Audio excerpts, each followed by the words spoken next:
مبدأ iyo akhlaaq iyo qiyam iyo balan la isku ogaa iyo wax la ilaal ma jirto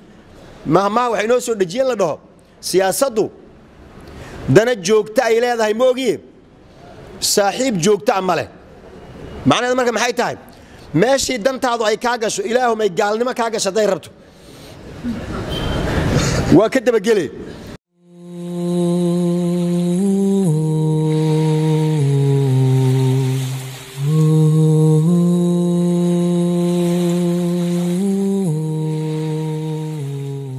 ما كان الله ليذر المؤمنين على ما أنتم عليه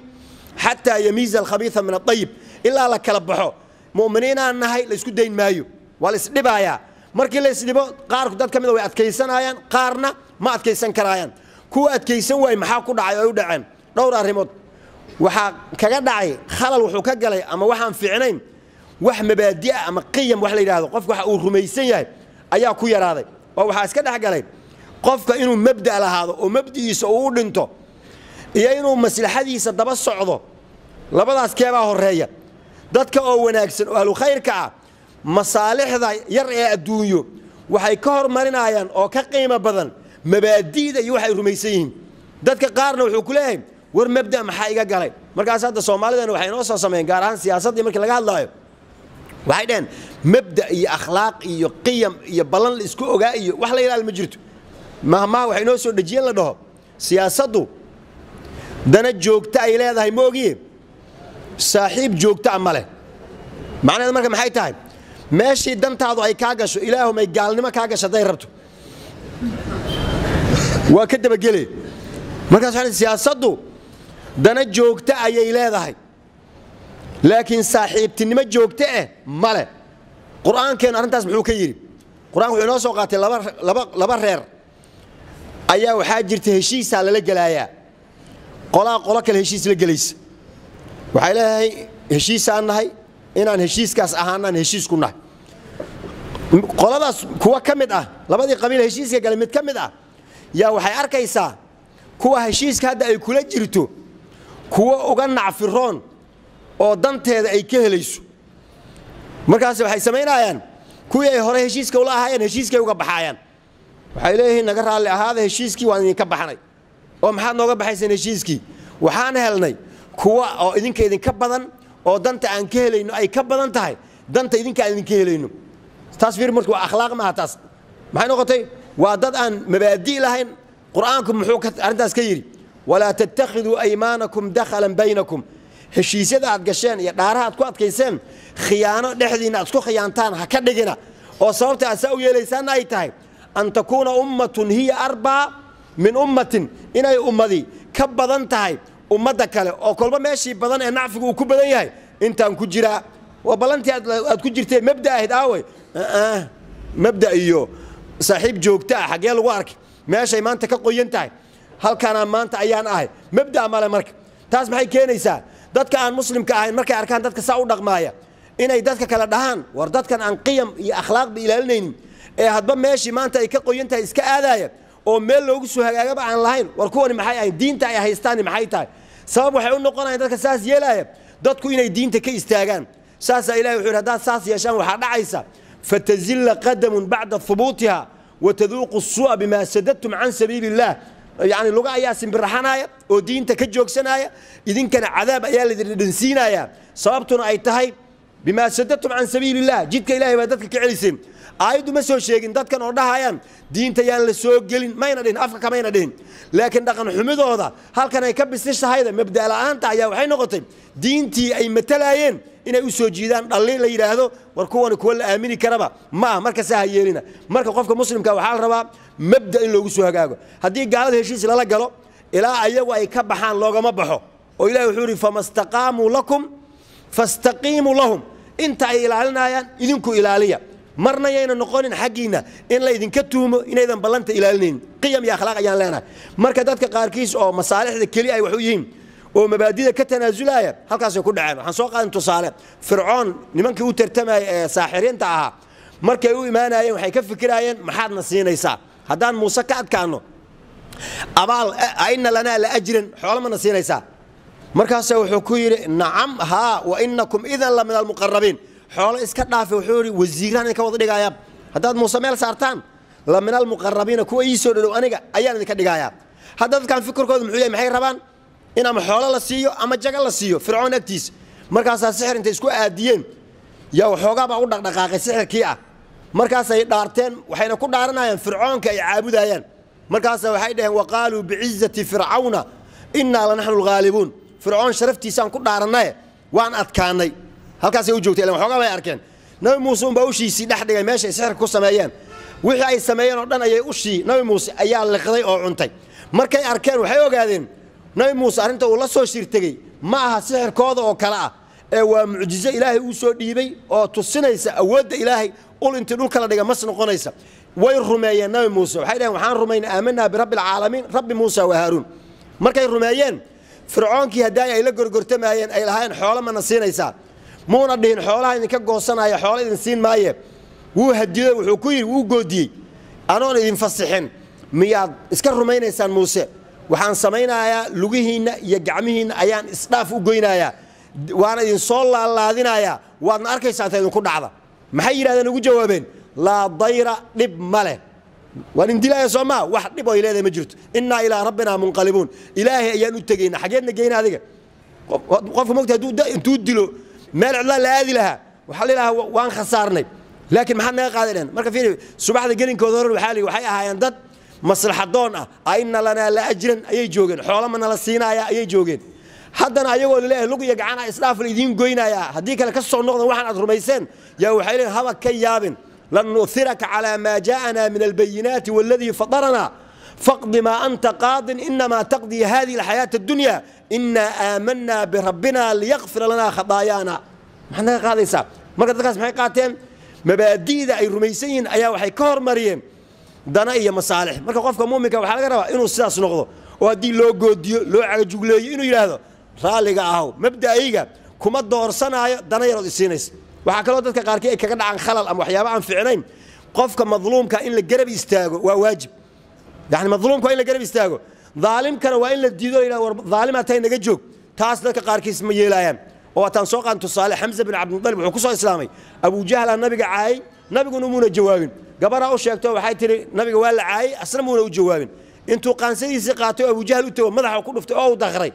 yaa wuxuu ku yidhi atasubuhu wa ana calaa diinihi anoo diintiisa ku jiraad caynaysaa miya hadda korra kumuuna jirin hadduu soo galay diinta maxaa ka keenay madluumkuu garab istaagayo macnaha dadnimadku wuxuu yahay qofka madluumka in la garab istaago oo hadda markii maalan aan ka hadlayno caalamulislaami waxyaabaha ka socda dad xukaam ah oo dadka dulminaaya oo dadka muslimiinta waxay xiraan iyo waxay dilaan iyo waxay xoolahooda la wareegaan ka dhigayaan markaan aan war qofkaasi waa madluum ee aan garab istaagno dada waxay ku dhahaan isku kooxaatiin miya war isku koox ma nihine waxa way madluumkan in la garab istaago waa waajib daalimkana waa in laga leexdo marka qiyam ayaa la rabaa qiyam akhlaaq ayaa la rabaa akhlaaqdu maxay keenaysaa laba qof oo midna uu gardaran yahay midna laga gardaran yahay yay tahay in la garab istaago yani marka madluumka waa in la yiraahdo waa madluum waa inaan garab istaagno nabiyuna wuxuu sallallahu alayhi wasallam unsur akhaaka zaaliman aw madluuman hadduu madluum yahayna waan garab istaagaynaa hadduu daalim yahayna kan daalimkaan qabanayna waxaan war joog daalimaa tahay saasaa gargaarku yahay waa qiyam iyo akhlaaq midda kale dadka qaarkii waxaa ku dhacay geesinimo ma leh daalimiinta ay ku dhahaan war naga joog daalimaa tahay ashajaacatu amaama daalim tusaale waxaan soo qaadan saxaabiga khubayb la dhihi jiray intay meel ku soo xireen ayay googoynaayeen markaas ma ka noqonaysaa diintaada saan ma yeelaysaa markaasuu abyaad wuxuu tiri ah falastu ubaali xiina uqtalu musliman calaa ayi janbin kaana lilaahi masraci mar haddaan islaamnimo ku dhimanayo dhinac kastoon u dhaco wax dhib oo ay leedahay ma jirto marka waa geesinimo jihaadka ugu fadli badanna waa kelimatu xaqin cinda suldaani jaa'ir iyo ugu dambays ah dadka muslimiinta waxaa laga rabaa inuusan khalal ka gelin xaggaynu u soconnaa taasoo kale waxaa leedaha wuduuxu lhadaf hadafku inuu kuu cad yahay hadafkaan u soconna wuxuu yahay nabi sulaymaan warqadiisii gabadhii balqiisa ahayd labadii kelime ee ugu qoray ayaa hadaf inoo ah oo ah allah tacluu calaya waatuunii muslimiin yani inaan dadka kale iska kibrinin dictaatoriyad kelitalisnimo anaa iri saan doonaa idinka yeel inaan la ogolaanin dadaa moogtay waxay ogolaadeen inay kuwa kelitalis ah ay u hoggaansamaan dadna way diideen waxay dhaheen ma kaa yeelayno maxay dadka khayrka badan shucuubta nool maxay xabsida ugu jiraan waxay un diideen nin baa hawadiisa wuxuu ku leeyahay saan aniga reeba la ii yeelyeela haddaad ii diidaan ama waa idin dilayaa ama waa idin xirayaa ama xoolihiinaan la wareegaya marka laba mid yaala idinku inaad inay daba socotaan iyo in la idin dilo waxay ka doorteen halna la dilo ma yeelayno allah tacluu calaya iyo waatuuni muslimiin way cad gabadhi markii warqada loo geeyay waxay tiri ninkan waan iska fiirinaynaa ma xoolo ayuu rabaa oo xoolan u dirnaa mise mabda'an uu soo jeediyay ee laba mid in la yeelo labadaas in la yeelo inaan la iskibrinin muslimnimana lala yimaado taabuu rabaa waxaan u dirayaa hadiyad bal wuxuu ku soo jawaabaan fiirinaynaa hadiyadii bay u dirtay markuu hadiyadii loo geeyay nabi Suleymaan wuxuu ku yiri orad hadiyadan ma rabee arintii aan ahayd waatuuni muslimiinadi hadafkaas wuu cadyahay sida ha soo yeelan haday soo yeeli waayeen ciidan ayna tabar u lahayn ayaan u soo dirayaa halkii militariga gabadhaas ay xukumaysa ay lahaayeen naxnu ulu quwwatin wa ulu ba'sin shadiid nabi Suleymaan wuxuu ku yiri bal haday wax tarayaan waa la arki doonaa gabadhi markii loo soo noqdo ninkaas uu soo diiday hadiyadii waxay fahamtay waxa uu rabo inuu san ahayn lacag la siiyo iyo meelahan hadafkiisu inuu cadyahay oo Allah ta'ala alayya wa atuni muslimin way ogolaatay waxay tiri inni dhalamtu nafsi wa aslamtu ma'a Suleymaana lillahi rabbil alamin marka dadka muslimiinta waxa la rabaa hadafka u socda inuu soo cadyahay adduunkan waxaan u joognaa inaan sharciga Ilaahay hirgelino diinta Ilaahay inaan ku dhaqanno caalamka inaan muslimiin ugu yeerno muslimiinta inaan ku dhaqanno sidaas inay noqoto oo mabaadi iyo ummadu meesha u socoto in la fahmo qofkii intaas ka soka ku soo dhaca wuxuu noqonayaa qof bilaash ah ama cabsanaya ama maslaxa gaar ah fiirinaya ama meesha loo socdo aan garanaynin ama madluumka iyo dhaalimka aan kala garanaynin qiyamka iyo akhlaaqda ayaa dadka ka baaba'ay marka sayna saa u noqonin ayaa waxaan soo qaadanay qiyamka inaan ilaashano mabaadi inaan lahaano diinteen inaan kor yeelno yaani sidaas inaan u ahana dad sugnaaday nabiga sallallahu alayhi wasallam ducooyinka ugu badan ee uu ku ducaysan jiray waxa kamid aha Allahumma ya muqallib alqulubi thabbit qalbi ala diinik ilaahu diinta igu sug maxanka iyo shadaadu markay dhacaan dad badan ayaa diinta la garab mariya dad badan ayaa mabaadidooda ka tanaasula cabsi ama damac ay damcaayaan waxyaabo kale oo lagu laaluushaayo laakiin waxa liibaan oo taariikhda gala dadka asxaab mabaadida la yiraahdo ee aan marna ka tanaasulin wadada ay jeexdeen oo diinta islaamka inay qaateen qof inuu qasmay ma jiro diintan qaadashadeeda inaga ayaa dooranay islaamnimaduna saas ay sheegaysaa waxa la rabaa qof kasto sida Ilaahay uu yiri fala tamuutunna illa wa antum مسلمون إذنكم مسلم وتير بعيدين تمادو ساسل إسكوج يعني هدي ليس عداديو لسوا على جوليو سالير وحلا قاعدة يمر وحنا كسوق جوجنا حكمة إمام ابن تيمية ويرو عهد محل إيجا قاعدة كرا وقف مؤمن ومتلايا قف مؤمن كمحل قاعدة حور هدي له يدلو وشهادة إن قتلي شهادة هدي له إحرا وخالي هانشو قرآن كان إسكا آخر السنة يا مقالدي نبكي هذه بابا اللي حبس وخلوة إلهي بان لخال نقنا يا وانوردنا يا قرآن كان آخر السنة هدي له إحرنا والنفي هدي لي مسافريه ودمك البرجي ومسافرين جري مالك الله يدرنا سياحة وهذا الحين صنع ما له حسبري أو دجالة مالك السعودية مرة أو عمي أنا ومساعدك يجلسوا دعين يسين يا وحنقول در هالكلمة واحد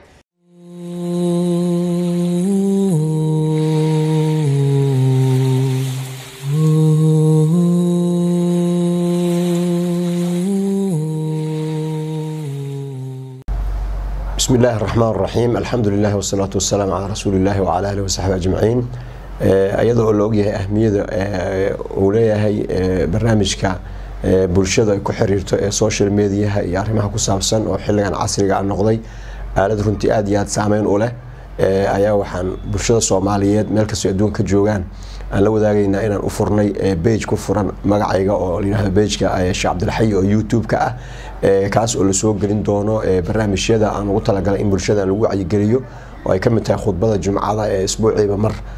baxda ee magaalada Muqdisho masaajidka Umar ibn Khattab ka baxda iyo waxyaabaha kale ee isleenahay baahi ayaa markaas umadu ay u qabtaa inaan yaani aan u soo bandhigno waxa kale oo jiri doona su'aalo oo runtii dadku ay aad yaani isu weydiiyaan oo ana isu weydiiyaan inaan fursad u siino